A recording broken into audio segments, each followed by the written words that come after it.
All right, so this roof hatch that I purchased to install in my van did not come with a template like these other windows. This slider window came with a template. This round window came with a template. I have those over here on the van.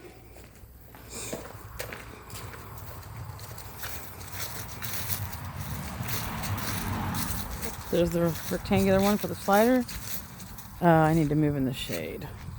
And here's the round one. The roof hatch going on the roof. No template. So I've had to make templates in the past when I've installed windows in my cargo trailer. I haven't always had the best luck doing that. So after trying different methods, today I decided this method. So what I did is I got some wrapping paper, turned it upside down. On the inside of the wrapping paper is this grid. Then I took the roof hatch. It's the roof hatch. I cut out a rectangular piece, basically wrapped the inside of the roof hatch with the paper. Try to get it nice and taut. Then I just took my fingernail and I went over the outline like this of the edge of the window just to show the outline. So I was creasing the paper and it's making it really visible where the outline of the edge of the window frame is, where the exact shape and size the template needs to be. So what I'll do is I'll draw this out, cut it out, then I'm going to take the wrapping paper, transfer it over onto this cardboard box that the roof hatch came in, which is a little bit beat up. This side's pretty good. I'll tape it on there, then I'll draw.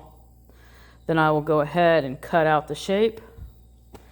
And the thing that I like to do after you cut out the cardboard, so I'll cut out the rectangular shape for the window.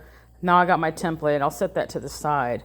Then I can take the box that I've cut the hole in and I can take the window, shove it in the hole in the box. See how nice and tight it is? That lets me know that I've cut it out correctly.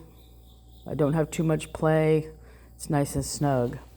So anyway, I got to thinking the best way to trace this now, to trace this line onto this paper, I just went ahead and got myself a carpentry pencil, sharpened it nicely so I have a nice edge on that lead.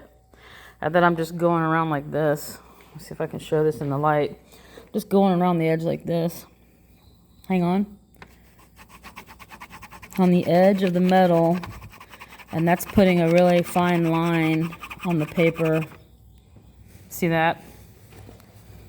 What I discovered in the past when I was putting windows in my cargo trailer, and the windows I ordered did not have templates. I had to make my own templates like I'm doing here. And the way I did it before is I took the cardboard, laid it flat, set the window on the cardboard, and then I tried to trace around this beveled edge. You can see it here on this window. You try to trace around this bevel, whether you use a pencil or a marker, you're not going to get a nice fine line. You're just not. Because of the bevel here. See? It's really awkward. You're trying to stick a pencil in here. I think it would be like this.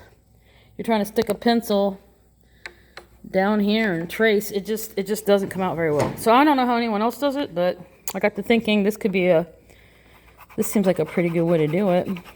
And using this paper with the grid on it also kind of gives me a visual of where I'm at here. Might have to sharpen this pencil again. But yeah, I'm just going to get that line on there. All right, and then once I get the line drawn, I can go ahead and cut it out with the scissors. Transfer it onto the cardboard like I just said. Cut it out. Fit the window to the cardboard. Make sure it fits. I've done it correctly. At that point, I should feel pretty confident that I've made a really pretty accurate template. Because as you can see, this lead line is very thin. Like I said before, I used a marker on cardboard. The problem with the marker is, this goes without saying, but I'll show you a visual so you can, you know. Problem with using a marker to trace a line, even if it's got a fine tip like this one, it's felt. So it's going to give. So when you go to draw a line, you know, even if you have a straight edge, which I do, it's going to be a much thicker line. And when you press the marker, you're going to get varying degrees of thickness. So that's not going to be as accurate of a line as the lead from the carpentry pencil. That's how I'm doing it. That's all I got for now, guys. I'll keep you updated on this process. I'm not sure at this point that I'm going to actually get this roof hatch in because I have an appointment tomorrow afternoon. That means I would have to get this all cut out, template, cut out the hole, build a frame on the inside, put the window in with the butyl tape, screw everything into place with this really weird hardware kit, which is like a Chinese puzzle. No offense. They're Chinese puzzles, you know. They're a little bit difficult to figure out. That's why I'm saying Chinese. Okay, so anyway, get it all put together with the butyl tape. Then tomorrow I'm going to, you know, it's installed tonight, I guess, only for a few hours. And then tomorrow I'm going to get up and drive 80-mile trip with that roof hatch, you know, newly installed. I don't know if that's such a great idea. So I might just make my template, kind of get everything into place and all figured out, go ahead and build the frame on the inside of the van to support this roof hatch. And then maybe later tomorrow, go ahead and cut out the hole and install it after I return from my trip. That might be the best approach. So we'll see what happens. All right. Talk to you later. Bye.